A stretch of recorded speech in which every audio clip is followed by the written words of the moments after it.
pessoal, tudo bem? Professor Ismar Tavares, professor de História do Brasil do Equação Certa. Mais uma questão do nosso simulado. O contexto agora é o primeiro reinado. Um texto interessante que mostra a tensão vivenciada no momento em que a Assembleia Constituinte convocada, após a independência, elaborava um anteprojeto constitucional que limitava os poderes de Dom Pedro I.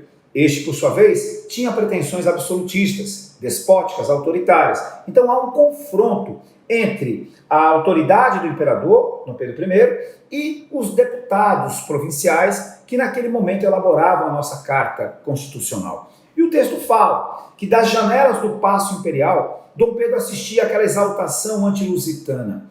A Constituinte também lhe parecia cada vez mais provocar sua autoridade.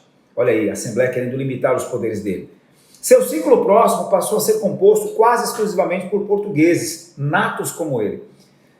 O imperador considerou aquele episódio a gota d'água, muniu seus soldados e ordenou prontidão às guarnições, aguardando apenas um pretexto. E ele não tardou.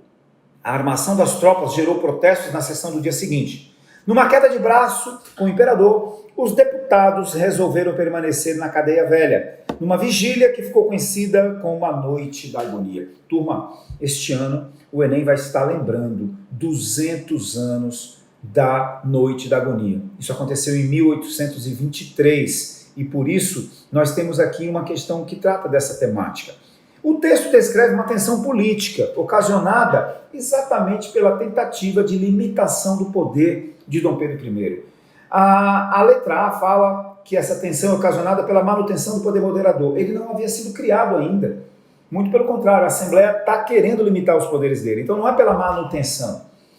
A tentativa de limitação do poder do imperador, alternativa C, alternativa correta que nós vamos ter aqui. Por que, professor, que não é a letra B de bola? A Constituição não foi promulgada. Ela foi o quê? Outorgada. O erro da D de dado, perseguição aos portugueses residentes no país. A tensão política era justamente entre Dom Pedro e a Assembleia Constituinte. Havia essa perseguição, esse desconforto em relação aos portugueses? Sim, mas não é a temática do texto. E a letra E, a pressão popular a favor da centralização administrativa. Nós vemos também que o texto não trata dessa situação. Portanto, questão 66, letra C.